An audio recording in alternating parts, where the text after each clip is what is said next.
Welcome to this issue of Retirement Crusaders. Today, I want to talk about how to cut your premiums for Medicare.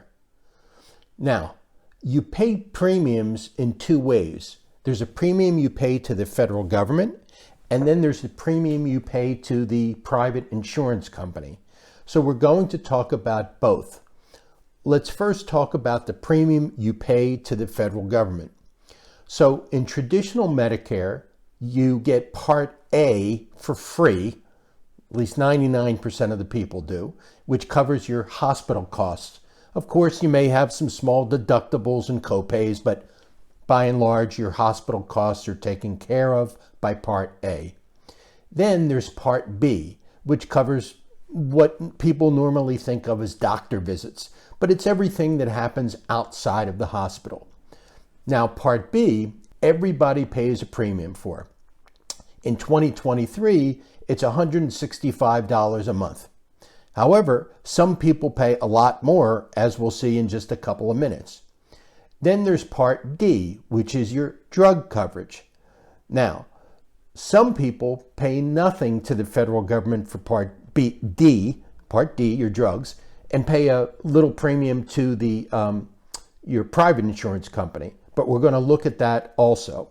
So we're specifically looking at the premiums you pay to the federal government for Part B and Part D and how you can reduce those. So first, let's think about how it is that the government charges you this money. It is based on your income. So the higher your income, the bigger the premium you pay. Now, they call this a surcharge if you pay more than the basic amount. How do you know if you need to pay the surcharge? Well, they will send you a letter. Federal government, when they find out that your income is above a certain level, they'll send you a level and they'll say you are now subject to IRMAA. IRMAA stands for Income Related Monthly Adjustment Amount. So they'll tell you you're subject to that. Now, you might want to appeal. For example, there are reasons that you can appeal and get that surcharge eliminated or reduced. Let me give you an example. Years ago, when my wife got the letter that she was going to be charged IRMAA, I sent back an appeal. So when you get this notice, they'll tell you how to appeal it. I sent back an appeal that said, well, she won't have any more income in the future. She is retired. And they reduced the surcharge for that reason. There's actually a few reasons why they might reduce the surcharge. Let's take a look. So here we see valid reasons to appeal IRMAA. So you've got reasons like death of a spouse or marriage or divorce or annulment, or somebody stopped working, the fourth one down on this list, which is what I use to appeal. And then you've got other things, involuntary loss of income, loss of pension, etc. So when you get this letter, if you find that any of these situations apply to you, you can appeal. Now, I should mention the way IRMAA works is, let's say it's 2023 and you get the letter. The letter is based on your tax return 2 years ago, 2021. Now, what if you never filed your 2021 tax return? Well, they will base it on the most recent tax return you filed, say 2020. But maybe your income dropped in 2021 and you haven't yet filed your return. I would suggest file your return right away, then file the appeal that says, you didn't have my 2021 tax return, I have filed it, look again, you'll see my income is lower. So the first defense you have against paying these surcharges is to appeal for some reason that would apply and is on the list of valid reasons. Now, let's take a look at how these surcharges work. All right, so here we have a table that shows the following. Let's say we have an individual earning $97,000 a year or less. They would pay just the basic Part B premium of $165 a month, and there would be no payment to the federal government for Part D. There would only be the payment to the private insurance company, which we'll get to later. And as we see, if that individual's income jumps up from 97, this bracket, 97 to 123,000, their Part B premium would jump from 165 to about 231 a month, and so on and so forth. As each person jumps a bracket, their surcharge, as you can see, 329, 428, okay? And then we have, for married couples, similarly, brackets for the different payment levels and the surcharges that would apply. Not only for Part B, but you can see Part D, the drug coverage. There's also a small surcharge at different levels of income, and these are monthly charges. So, very simply, the higher your income, the more you pay, the bigger your surcharge. Now, these look a lot like income tax brackets, but let me show you there's a difference. On the left, here we see how income tax brackets work. So let's say we have a single person earning in this range, 44,000 to 95,000. They would pay 22% for this segment of their income. If they earn $1 more, $376, that $1 would be taxed at 24%. Just that $1 would jump to 24%. But the IRMAA brackets are more stringent, because what happens here, if we have, say, if an individual whose income jumps from 97,000 to 97,001, they jump the whole amount. They go from 165 a month to 231. So it's not like they pay a little bit more on that $1. That $1 pushes them into the entire next bracket.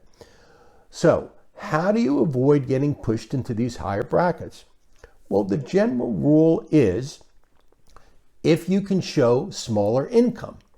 Now, these brackets are based on something called modified adjusted gross income. What is that? Well, let me show you. So modified adjusted gross income is the adjusted gross income on your tax return. You can find the line, I'll show you in just a second. But the federal government says, well, wait a second. We want to make adjustments to that number. We don't want to use that number in your tax return. We want to adjust it. So how do they adjust it? Well, they make it bigger, meaning they make it worse for you and more likely that you'll pay a surcharge. So they say, for example, you know that foreign income you got to exclude? Well, you've got to add it back. You know those deductible IRA contributions you made? Well, you've got to add that back.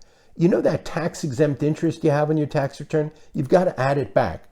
So they have a whole group of items that you would have deducted on your tax return to lower your adjusted gross income. They tell you, oh, no. For figuring out whether we're going to charge you the surcharge for your Medicare premium, you've got to add those things back so you get a bigger number and we're more likely to assess the surcharge. All right. So in general, the way to reduce your brackets for IRMAA are the same ideas you would use to reduce your brackets for income tax purposes. In general, below in the description, I have a link to a video called 9 Ways to Reduce Your Taxes. So most of those ideas will apply, but not all. Why? Because as you see on this list, you've got to add back your IRA contributions that you deducted. You've got to add back your tax-exempt interest. You've got to add back passive losses that you may have had for real estate. So even though in general, the same things that would reduce your adjusted gross income on which these IRMAA surcharges are based, not all of them will help you. Now, if this kind of education is useful for you to help you have a better retirement, please click the subscribe button and the little bell icon so you'll be notified each time we post a video. And below in the description, you'll find the links to the videos I'm mentioning in this video that have some background information. You'll also see a link to join our Facebook group, as well as 10 different booklets we have on retirement topics to either help you have more income in retirement, pay less for things in retirement, and just financially have a much more solid and lower risk, more secure retirement. Okay, so let's get back to talking about IRMAA. So it may be useful to just take a look at a tax return for a minute. So this is what your tax return looks like. You have your, your income and your wages and your interest and your IRA distributions and your pension, all the stuff that makes up your income. And then when you add it all together, this is your adjusted gross income. So that's the number you're starting with when you do all that adding back for the purposes of computing your modified adjusted gross income to determine your surcharges. All right, so now we've looked at how to reduce premium payments for Medicare to the federal government, Parts B and D. What about reducing the payments you pay to the private insurers? Because for Part B, even though you're paying the federal government a monthly premium, they don't cover all your medical, doctor office, and other out-of-hospital expenses. So you need to get a Medigap policy to cover the other 20% of the uncovered costs. And so you're paying for that. And the payments nationally, the average is about, for 65 years old, somewhere $125 a month. It depends on how fancy a Medigap policy you have. It might be closer to even $200 for a 65-year-old. Now, if you're 85, because those policies are based on your age as one factor, your premium might be well over $200 a month for your Part B Medigap supplement policy. So that's not an insignificant expense. And then you've also got to pay a private insurance company for your drug coverage, Part D coverage. And nationally, the average premium is about $35 a month. So you've got those two premiums. Now, what can you do to reduce those? Well, I will reference a video down in the description. You'll see I did a video on why I think Medicare Advantage plans are far better than the traditional Medicare, where you're paying for Part B and Part D. Because as I mentioned, you're paying a private insurance company for each of those coverages. If you join a Medicare Advantage plan, which is a group like an HMO, a health maintenance organization, or a PPO, preferred provider organization, or some network, when you join that, they're called Medicare Advantage plans. Many of them, the premium is $0. Now, not every place, but in most places, you can find a $0 premium payment for the plan. Now, why don't people automatically always do that if they can pay $0? Well, because some people prefer traditional Medicare, because then you can go see any doctor. You can go anywhere and you're good to go.